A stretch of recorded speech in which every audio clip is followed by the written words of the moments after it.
So I just came off a Porsche Boxster, and immediately I'm now in a living room with 4 wheels. Yeah. This is the Innova. Oh my god.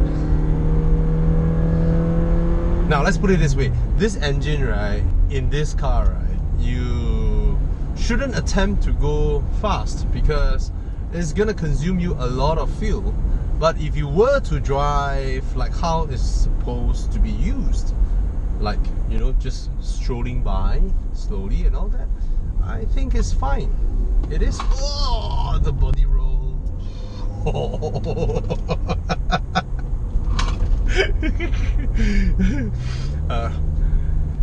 In certain ways, that is quite entertaining.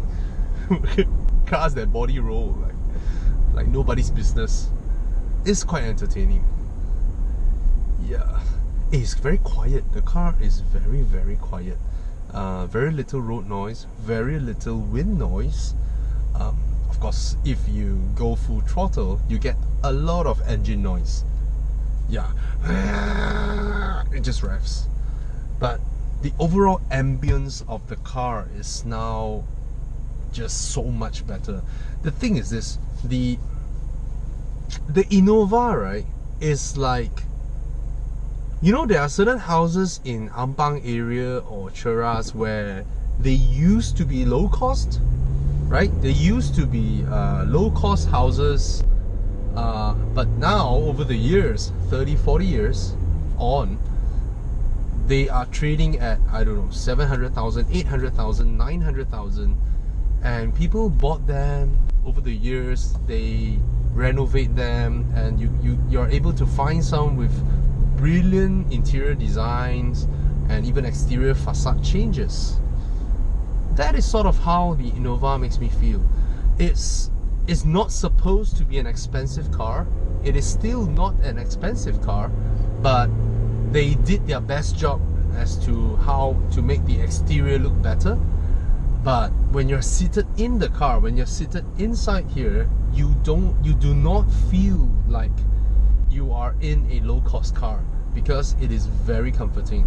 It is very, very comfortable, and the interior design is beautiful. I can say it's beautiful for this kind of car. I'm very happy to see Toyota doing this. We first saw it in the new Fortuner, and moving on, you can tell Toyota realized that they can no longer appease customers of the Southeast Asian region with interiors that are, you know, just cut costs. No. So now they really put in effort in designing them, using nice looking materials. I can see some of these materials are familiar from Lexus, and they are using it in an Innova, and they put effort in designing the, you know, the armrests and all that. It is now a very, very comfortable car. So when you go for a test drive in this car, right, it doesn't look as changgeh, it doesn't look as advanced as some of the newer MPVs, say for example the Mazda Biante, the Nissan Serena. It doesn't look as, you know, modern as those boxy type, because those are monocoque cars. This is still a leather on frame, but given the limitations of what they can design the car to be, I would say they did a reasonably okay job, because there's only so much you can do to maximize space, compliance on crash and all that. And then when you come inside here, it's very nice. It's a very nice cabin. It's I would say upmarket even. It's a very upmarket cabin. You don't feel shortchanged inside here. You do not feel like you are in a UNICEF spec car. Now check this out. This is almost like suede. Alright? Look at how this interior was sculpted. Look at it. Okay? And then you come here. Ta-da! Now you might be wondering, oh, ni Lexus baru ke ni? right? And then you look at the speedo gauges. My god, look at this. It almost looks like the Shimamoko wood, right? With all the steering wheel controls and all that. And then you look at the gauges. Whoa, change. And then there's the cup holders. Alright. And then you look at how this piece is sculpted, the armrest. Look at it. Look at it. Isn't it nice? It's nice, right? Right? And then let me bring you to the rear. Ooh, nice chrome door handles. Wow. Lovely material. This is Lexus quality. Alright? And then there's the tray for when your kids are hungry. And it's very sturdy. Alright. There is something that looks like a handle. I'm not sure what's that. Alright, and look at this part. Lovely, lovely sculptures. And then check this out. Nice, right? The aircon vents, the aircon controls, and the beautiful ambient lighting. Can you see it? Yep. Now you must be guessing, what car is this? And then you'll be in for a surprise because it's an Innova. No joke, man. This is the first time I got into an Innova and I was thoroughly surprised. I never thought that. Alright, so when you come back out, of course the styling is updated. It's basically a brand new car. Okay, and you don't get projector headlamps. What price is this car? This car is Keegan. Hey, how much are this car? Early hundreds. Early hundreds. Okay, it's like 100k. That means it's cheaper than any C segment cars. And then you get 7-seaters. They fold up now. One pull of a strap. Okay, one pull of the strap, the whole thing just folds and tumbles up. Alright. And from the exterior, you cannot tell. It is so nicely appointed inside. I was thoroughly surprised. And this one, wow, this is the largest Hofmeister kink ever. BMW, Toyota outdid you. This is the largest Hofmeister kink. Alright, so the sun visors and all that. My god, this car is a bargain. When you look at the interior, it is a bargain. I haven't driven it, but so far, look at it, start button. I mean, if I tell you this is a Velfire, you'll be like, yeah, Velfires are that nice. It's an Innova and it's only 100k. And you want to check out the keys? Ta-da! Okay, I'm not gonna be in denial. It's still not a handsome car. Okay, it is in no way a handsome car. Okay, because it is largely utilitarian. The way it is designed is utilitarian. It is essentially a box, alright, on a body on frame chassis, alright, and yeah, that's the Porsche showing off. Rear wheel drive. I also got what? Right? Yes, the Innova is rear wheel drive. That's the differential at the back. Okay. Yeah, if you don't know, it's rear wheel drive. I'm serious. The Innova, the Avanza, they are rear wheel driven because they ride on what is essentially a ladder frame platform, which is very closely associated with the Hilux. But of course the suspensions are different, everything, the arms and all that, those are different, so it doesn't ride like a pickup truck. It is a comfortable car. Okay, it's just that when it's a ladder frame chassis, it means they can't really drop the ride height. The ride height has to be that high because you have the entire undercarriage, should I call that? basically the frame is there. The engines and all that, they are all mounted to the frame, and then there's a box on top. Alright, so that's how these cars are. Make no mistake, these are not luxury cars.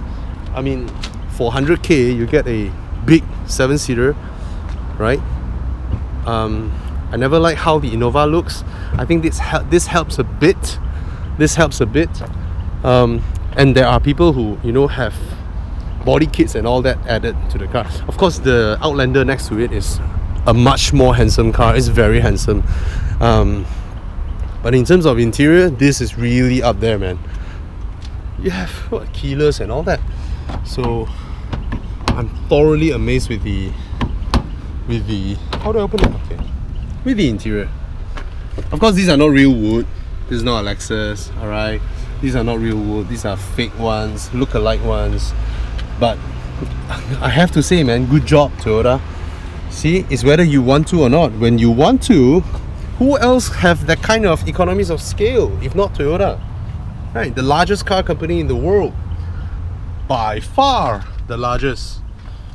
Alright, so that's the interior. I like it. Oh, it comes with a dash cam as well.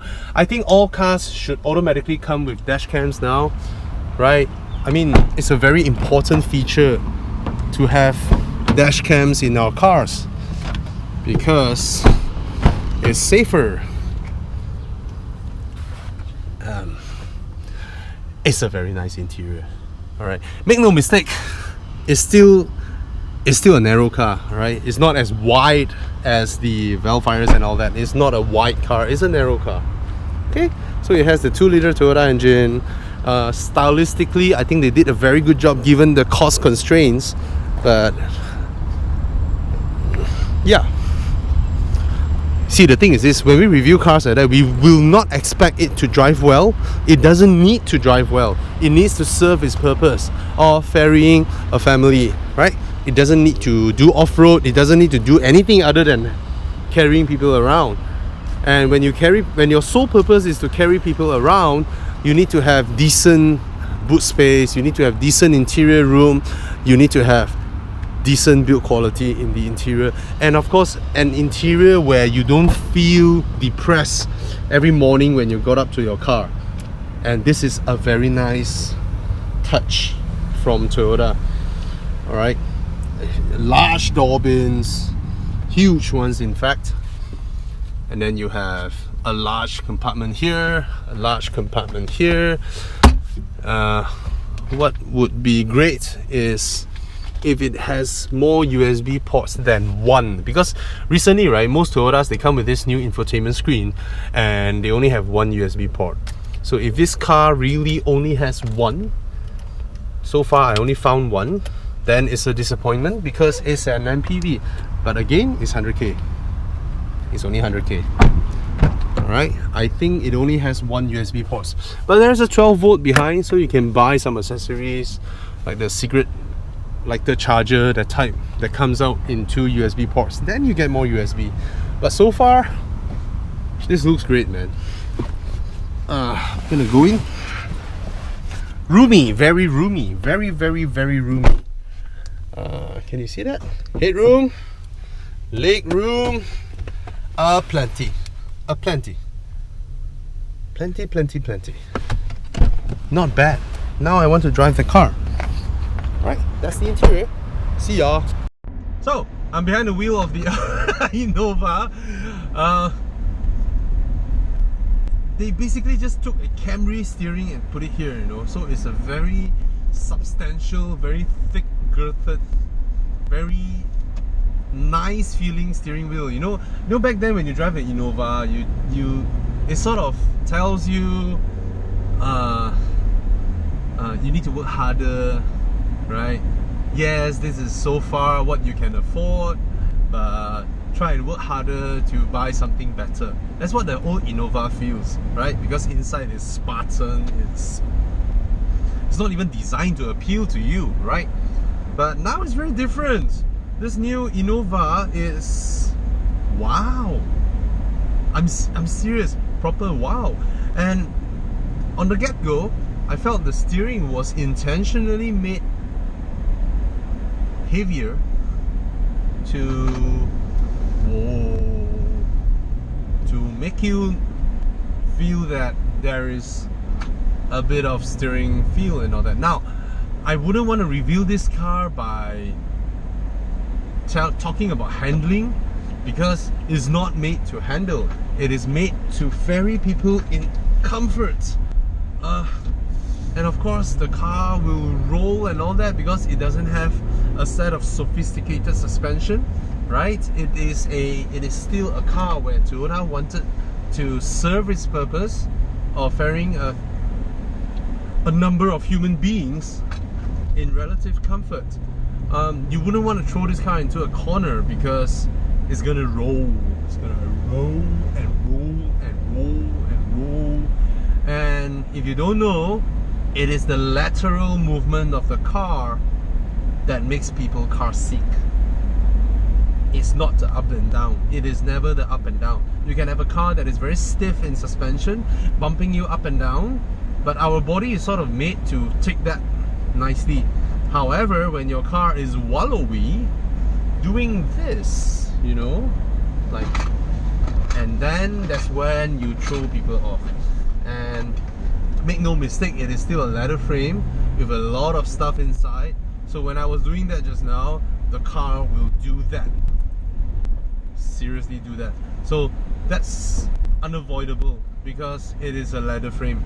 Of course, now I don't think any other car makers build passenger MPVs with a leather frame anymore, because most of them does it with monocoque chassis.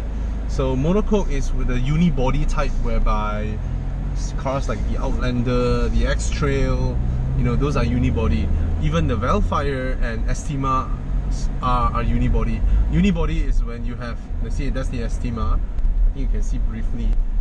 It's where it's an entire body where the engine, the transmission, the drivetrain, everything was bolted onto the monocoque. Yeah, that's the biggest difference. So I do not expect this car to handle well. It won't handle well. Now, can it handle its own weight, given it's fitted with a 2-liter engine? Let's rev it.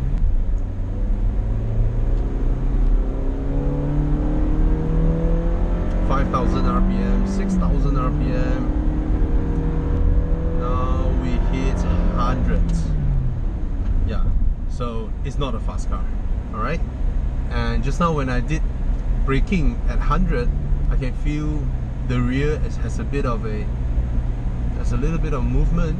So when you drive on the highway, you know, Malaysians, we drive the fastest in Southeast Asia, even though our highway maximum allowed legal speed is 110, but even the Japanese know about it. We drive very fast. Malaysians, especially among Southeast Asia neighbors, we drive the fastest. Our average highway speed is about 130, 140, and you get Myvis traveling 160 and all that. So we drive fast, which is dangerous actually, because there are cars where when you're going 150 or 160 and then something happened in front and then you need to do a heavy braking, they tend to lose control. Alright, so be mindful of that. This is not a car with supreme handling and all that. It's not made like that. But is it comfortable? It is very comfortable. Now, I can hear a lot of aircon wind noise now, I mean from the air conditioning, but if I put it down to the third bar, it's quiet.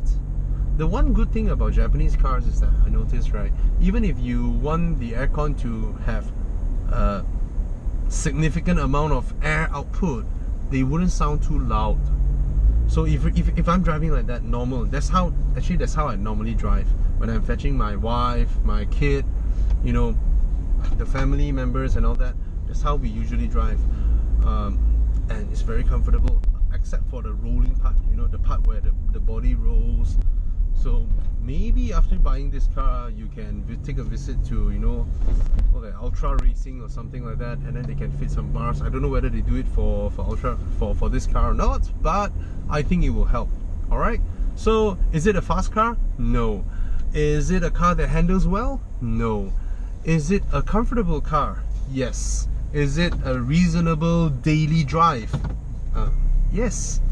You get reverse camera, albeit a low-res one. I think you should change the camera. You know why? Because the screen is very high-res. The screen resolution is very high. It's just that the camera resolution at the back is very low.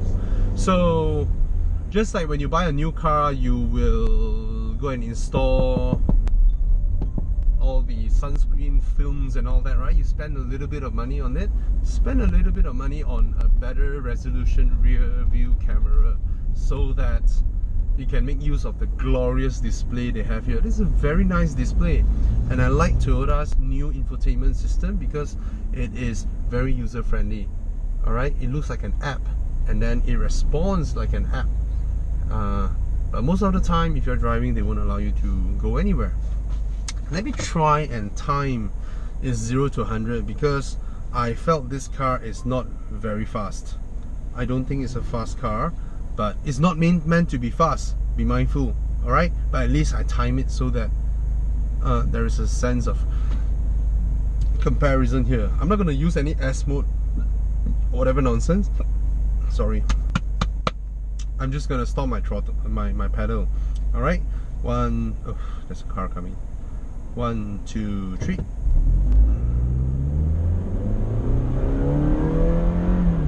40, 60, 80,